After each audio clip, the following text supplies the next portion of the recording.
what's up? I'm Troubleshoot. Discord is yet again in hot water and a lot of people are looking for alternatives. One of them that keeps popping up is TeamSpeak and their brand new TeamSpeak 6. In this video, I'll be detailing how to set up your own dedicated server completely for free if you'd like to get your community or your friends across to a new platform that respects your privacy a bit more. TeamSpeak 6 is something that TeamSpeak have been cooking up for quite some time. It comes with a built-in server browser or category browser, group chats, and hopping into a server, you've got yourself the regular text channels, voice channels, all the way down to a very customizable interface, as well as a super in-depth permission system for different roles, admins, etc. If you've ever used or hosted a server on TeamSpeak 3 before, you understand just how in-depth things get here, and obviously, being a Discord competitor, or at least starting to be, they've got things like streaming, which you can just click and start sharing your screen with other people immediately. It's got all of the same options of different qualities, FPSs, bitrates, etc., except everything here is super customizable and you don't need to pay for something like Nitro to stream at full quality. As long as your internet can actually support whatever bitrate, it should work just fine. That being said, TeamSpeak 6 is still pretty much a beta, and if you head across to TeamSpeak's website, they do boast about TeamSpeak 6, but heading to the download section, you'll see TS6. TeamSpeak 6 is still very much in beta, and there's a lot of things that are still being brought to it, for example, like the functionality to stream to a server instead of streaming peer-to-peer, meaning everyone who you're streaming to in your channel, you're sending them a copy of your stream, so the more people watching, the more of your internet is used, etc. Discord obviously has all of this sorted out, and something like TeamSpeak, while still missing a lot of functionality, is still a pretty good choice if you're more than happy with how TeamSpeak 3 works. This is a pretty cool upgrade. Anyways, enough yapping. How do you actually host your own TeamSpeak 6 server? Well, there's two ways. You pay for someone to do it, or you host it yourself on your own hardware, or something like a virtual private server online. You'll see the Create a TeamSpeak Community button in TeamSpeak 6, which takes you across to the My TeamSpeak Communities page. You can click Add New, and you'll be presented with different prices for monthly and yearly. And while this does seem pretty expensive, consider that Discord Nitro, if you're paying for it, would probably cover something like this. Obviously, there's thousands of different TeamSpeak hosting companies, and if you're already hosting a game server, odds are they've probably got a TeamSpeak option there too, especially in your own local region, meaning you might get even better ping to a hosted TeamSpeak server than something like Discord, depending on where you are. Now, of course, if paying for a server or hosting your own isn't your speed, there are actually group chats down here, which, unlike Discord, in their group chats where you can invite your friends, these are text only, but you can join a chat here by exploring all and clicking a server here. Though right now things are very slow and broken, TeamSpeak have announced on X that they're having a huge surge of people coming in, joining platforms, etc. And for me, this feature was quite slow. But if you'd like to create your own, you can click Create down here, choose private or public, give yourself a name like Troubleshoot's Test, give it a description, and you can get yourself a public address down here for free. If it's taken, you can type in something else which isn't taken, and you can create your own group down here. Once you do, it should appear under group chats on the side, where we can then join either a public group chat or, of course, your own one, which you created down here as well, where you can type messages and have it pop up for other people. Though, weirdly, I don't think there's voice chat here. You can actually share your screen. You can then share your different screens, clicking this one here, bang, there you go.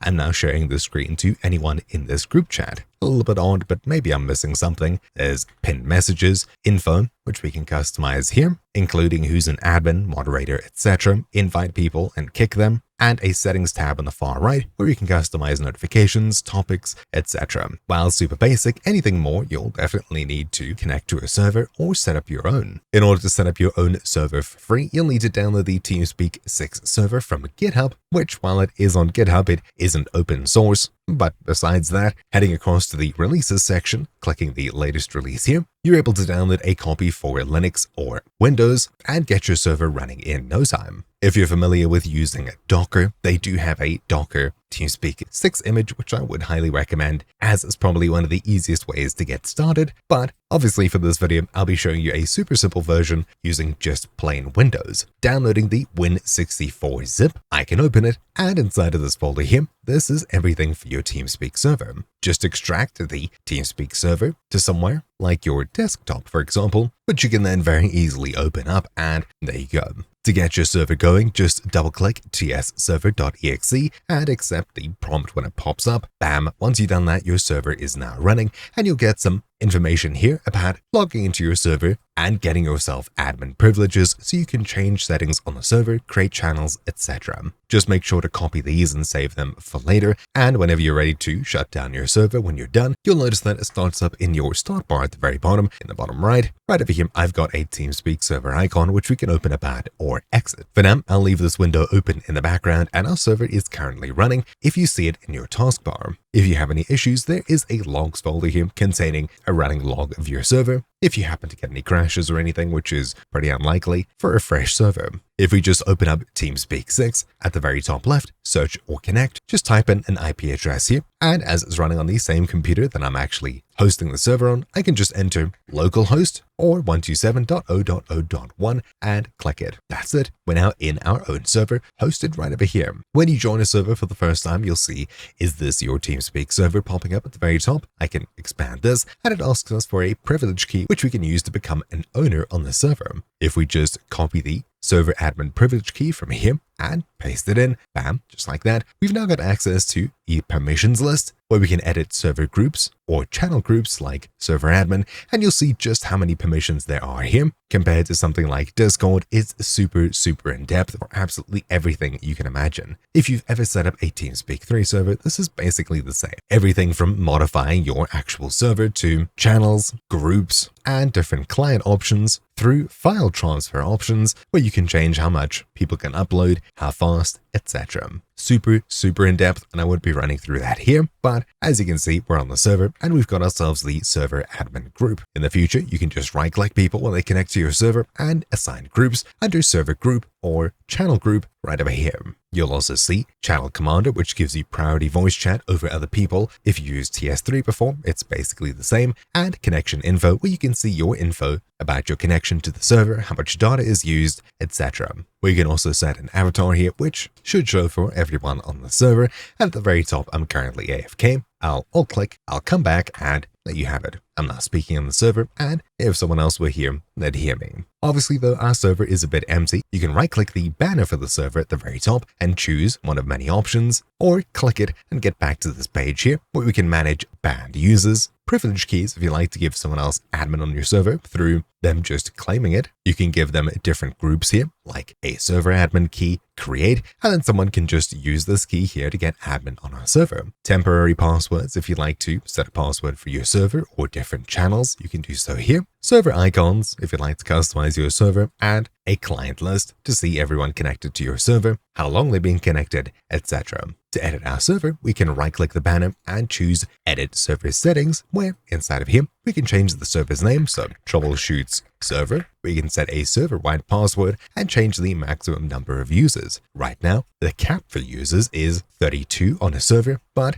as with TeamSpeak 3, you can actually purchase a license to get way more people. Unfortunately, in order to get more than 32 people on a TeamSpeak server, you would need to purchase that, but keep in mind, that's 32 people connected at once, all inside of voice channels, interacting with your server. As soon as someone turns off TeamSpeak or closes it, they no longer count towards the maximum users number. It's not like Discord where everyone's got a massive server list where they can see everyone else on the server. Here, you connect to a server, you're on it until you leave it. Speaking of licenses, while you can purchase one for TeamSpeak 3, it doesn't carry across to TeamSpeak 6, and right now, you're not able to get any TeamSpeak 6 licenses as they're still working on this in beta. So the max server size is basically 32 unless you use a hosting provider like the ones detailed on TeamSpeak's website, where they go up to 60 slots or probably more. Once we save our server, that's it, we're basically done. We can right-click our server to create an invite down here, where we can choose a channel to invite them to, create invite, and we give it a link which should let people connect to our server. If I paste it into a browser, their TeamSpeak should open up and they'll be dropped into our server, very similarly to Discord. But obviously, as we haven't fully set this up just yet, this link's not going to work. I'll start by customizing things. In the bottom left, I'll create a channel, and in here we can create different channels like, I don't know, just chatting. We can set a password, and whether it's a temporary channel that'll disappear after everyone leaves, or it'll be a permanent channel, I'll select bottom, and now we've got another channel here. If you've ever set up a TeamSpeak 3 server, you'll know things like brackets CSpacer, which we can use here to create different spaces in our channel list, which look different. And if we include some text, we can have a bunch of hyphens, for example. We've now got a nice separator here, and we can move channels around just by grabbing them and dragging them. That's it. If we go ahead and create a channel called gaming, place it at the bottom, and we make a Rust channel, for example, we can then place it inside of gaming and have nested channels, which makes organizing your server quite easy. If we click in the gaming channel here, you'll see some info about it, and we can right-click join or just double-click to change into that channel, where we've now got a text chat where we can interact with other people on our server. If we right-click, we can also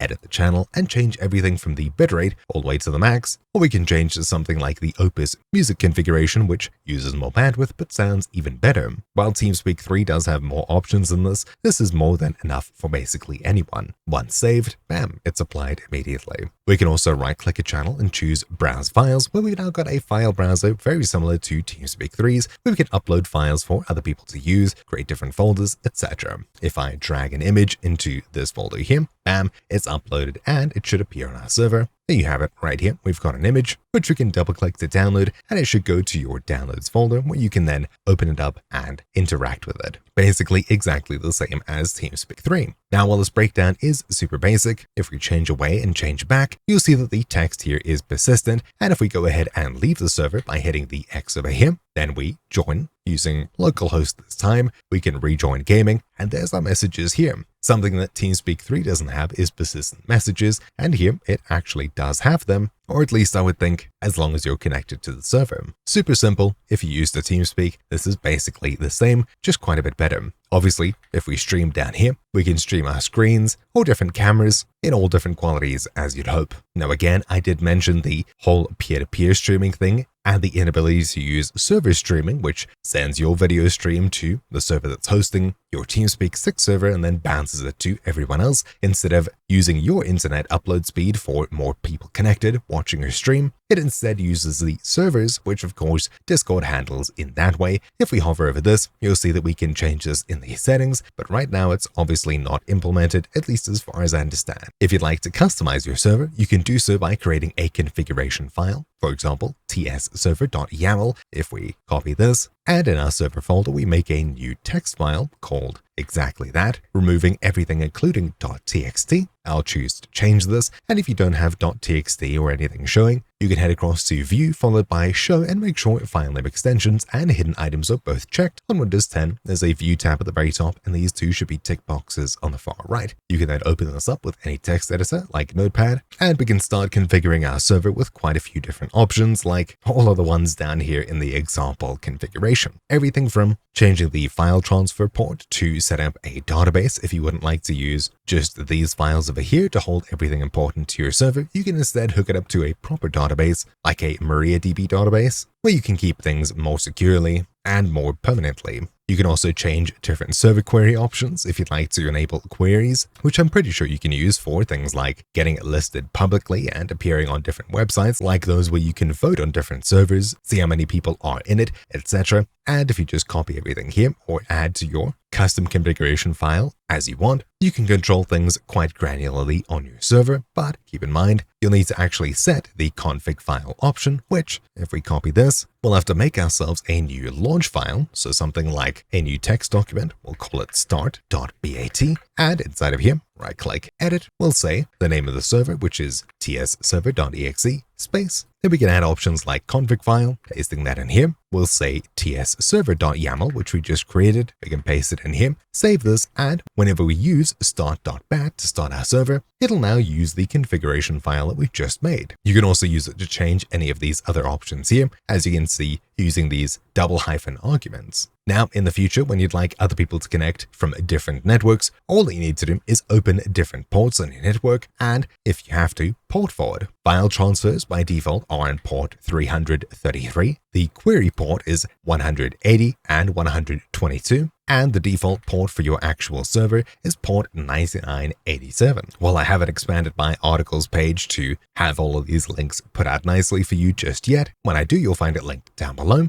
Instead of handling your Windows firewall manually, you can use commands like these here in order to allow different ports through your Windows firewall. Putting together a quick list, we can just copy these, and if we open up a new PowerShell window as admin, We can then paste the commands in here and hit enter a few times to make sure everything runs. Just like that, we've now allowed our TeamSpeak 6 server through our Windows firewall, and all we need to do now is, if you're using a third-party antivirus firewall, you'll probably need to do the same there.